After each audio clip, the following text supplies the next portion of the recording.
안녕하세요. 역사 돋보기입니다. 중일전쟁 9부입니다. 인도 버마 전선의 무타쿠치 레냐는 인도의 인파를 목표로 진군했습니다. 무타쿠치 레냐는 정글이라는 싸우기가 녹록지 않은 지형을 무시하고 보급에 대한 아무런 준비 없이 무리하게 진군했죠. 차량을 운행하기 힘들면 소와 말을 쓰면 되고 먹을 게 없으면 풀을 먹으면 된다는 망언을 내세우면서 말이죠. 아니나 다를까 진군하지 얼마 되지도 않아 소와 말들도 환경에 적응하지 못해 다 죽어버리고 금세 보급은 바닥나버립니다. 더군다나 영국군을 배신하리라 믿었던 인도군조차도 영국군을 배신하지 않았죠. 이런 절망적인 상황에서도 무타쿠치 레냐는 인파를 포위하여 영국군을 섬멸하고 인파를 점령할 수 있다며 어떻게 겨우겨우 인팔 목전까지 도착합니다. 인도 버마 전선에 있던 영국군이 인팔로 모여든 건 도망친 게 아니라 인팔의 방어력을 강화하기 위해 모인 것이었습니다. 그러나 이걸 도망간다고 여긴 무타쿠치 레냐는 단번에 영국군을 섬멸할 수 있다는 정신나간 생각을 했죠. 당연히 일본군은 인팔로 들어가지 못했습니다. 인팔 인근 영국군이 구축해놓은 비센푸르 요새에서 일본군은 영국군에게 일방적으로 당하기만 했죠.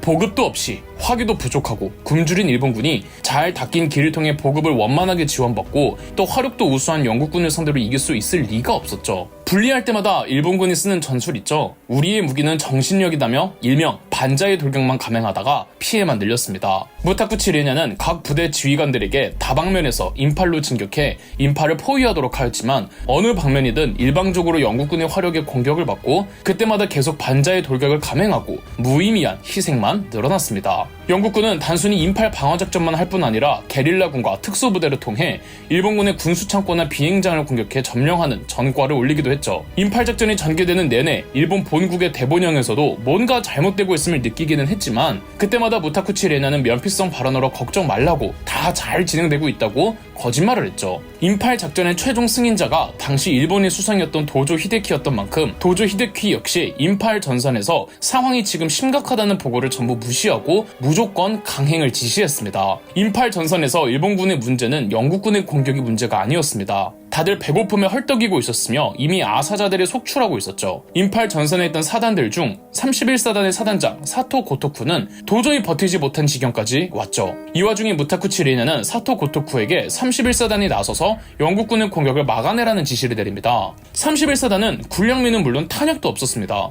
탄약도 보급받지 못하는 상황인데 어떻게 영국군과 싸울 수 있냐고 하자 무타쿠치 레냐는 그냥 어떻게든 막으라고 하죠. 이제 더 이상 참지 못한 사토 고토쿠는 무타쿠치 레냐의 명령을 무시하기로 합니다. 아니 그냥 공격 명령을 무시한 게 아니라 사토 고토쿠 독단적으로 31사단만 현장에서 철수하기로 하죠. 다른 사단들도 무단으로 철수하지는 않았지만 배고픔을 참지 못하고 지켜야 할 진지와 방어 요새들을 전부 버리고 인근 마을로 가 약탈을 일삼았습니다. 그 사이 영국군은 진지들을 점령할 수 있었죠. 1944년 3월에 시작한 인팔 전투는 2개월 정도가 흐르면 무타쿠치 레냐도 더 이상 진행할 수 없음을 깨닫고 작전 중지 명령을 내립니다. 특히 사토 고토쿠의 무단 철수가 충격이 컸던 거죠. 하지만 무타쿠치 레냐의 상관이자 인팔 전투의 총사령관 가와베 마사카즈는 이대로 중단하기엔 그간 싸운 게 너무 아깝고 또 작전 실패의 책임감을 떠안을 무타쿠치 레냐를 지켜주겠다고 진군 지시를 내립니다. 그러나 이제는 현장의 타 부대들도 공격 명령을 이행하지 않았고 7월 초 별수 없이 인팔에 있던 전 일본군 철수 지시를 내립니다. 일본군이 철수하는 길에 굶어 죽은 일본군 시체들이 워낙 질비해서 일본군은 이 길을 백골가도라고 불렀다고 하죠.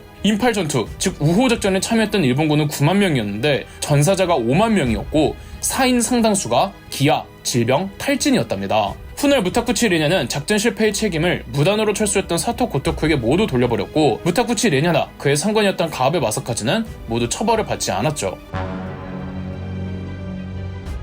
인팔 전투가 이루어지던 거의 동시점에 중국 대륙에서도 일본군 최후의 공세가 이루어졌습니다. 1944년 중국 대륙에 있던 일본군의 최후 공세를 대륙 타통작전이라고 부르며 일본에서는 이치고 작전이라고 한답니다. 대륙 타통작전은 1943년 12월 입안되어 1944년 1월 본국의 승인이 떨어졌고 약 3개월간의 준비 과정을 거쳐 1944년 4월부터 시행되었습니다. 대륙 타통작전을 위해 동원된 일본군은 무려 50만 명의 전차 800대, 1만 6천 대의 차량, 그리고 200대의 항공기들이었습니다. 대륙 타통작전은 1944년 1월 작전 승인이 떨어지고 시행되는 4월 전까지 약 3개월간 일본군은 작전을 준비하면서 워낙 대규모 공세였던 만큼 준비 과정도 요란할 수밖에 없었고 국민당 정부의 장제스가 일본군이 중국 대륙 내에서 대규모 공세를 준비하고 있음을 눈치채게 됩니다. 장제스는 루즈벨트 대통령에게 중국 대륙 전선에 추가 병력이 필요하다고 증언을 요청했습니다. 루즈벨트 대통령은 현장에 있던 조지프 스틸웰 중장에게 사실 확인을 물어보자 인도 버마 전선에 주력하고 싶던 조지프 스틸웰은 사실이 아니라며 인도 버마 전선에 증언을 요청했고, 장제스는 미국의 압박으로 도리어 중국 국민당 일부를 버마 전선으로 빼내야만 했습니다. 일본군의 대공세에 준비를 해야 하거늘 오히려 병력 일부를 다른 전선으로 이동시킨 거죠. 대륙 타통작전은 일본군의 근거지였던 우한을 기준으로 위에서부터 베이징, 우한, 그리고 남단의 광저우를 잇는 철로들을 공격해 인근 도시들을 함락하자는 작전이었습니다. 1944년 4월 일본군은 우한, 베이징을 잇는 북부 철도부터 대대적으로 공격을 감행했습니다. 주된 격전지는 황하 일대였습니다. 약 한 달간의 전투 결과 정저우, 쉬창, 러양이 함락되었습니다. 허난성의 피해가 막심했죠. 5월부터는 광저우, 우한을 잇는 철도에 대한 대대적인 공격이 개시되었습니다. 중국의 메인 지역이 남부지방이다 보니까 이 남부지방에서는 국민당군의 저항이 강했죠. 무려 1944년 12월까지 반년 동안 싸운 결과 창사, 헝양, 난닝 등이 함락되었습니다. 1944년 거의 1년 내내 일본군은 대륙 타통작전을 치룬 결과 일본군의 피해도 컸지만 중국 군인과 민간인의 피해가 훨씬 컸고, 일본군이 계획했던 베이징, 우한, 광저우를 잇는 철도 주변 도시들을 모조리 장악합니다. 그나마 다행인 건 국민당군이 수도 충칭은 지켰다는 것이었죠. 대륙 타통작전이 한창 전개되고 있었을 무렵 조지프 스틸웰의 보고가 잘못되었음을 그제서야 인지한 미국은 장제스의 강력한 항의에 따라 중국 주둔 고문을 조지프 스틸웰에서 1944년 10월 엘버트 웨드마이어 중장으로 교체하였습니다. 다행인 건 이번엔 웨드마이어 중장과 장제스의 사이가 좋았다는 것입니다. 그리고 1944년 하반기부터는 인팔 전투도 끝이 나 인도 버마 전선의 싸움이 끝나자 그곳에 투입되었던 병력도 일본군의 대륙 타통작전을 막기 위한 전투에 투입되었습니다. 대륙 타통작전으로 인해 전사한 중국 국민당 수는 무려 65만 명, 그리고 대륙 타통작전을 성공시키기까지 전사한 일본군은 50만 명 중에 10만 명에 달했습니다. 비록 대륙 타통작전을 성공했다고 한들 일본군의 피해가 너무 컸기에 더 이상 일본군이 작전과 전투를 수행할 여력을 모두 잃은 상태였습니다. 그리고 이때는 태평양 전쟁에서 일본이 오키나와까지 뺏긴 상태였고요. 중국은 마지막 반격을 위한 준비에 들어섭니다. 중일전쟁의 마지막 10부에서 계속됩니다. 그럼 역사 돋보기였습니다. 저희 역사 돋보기가 멤버십 가입을 시작했습니다. 멤버십 가입을 해주신 분들 덕분에 영상 제작에 큰 도움이 되고 있습니다. 감사합니다.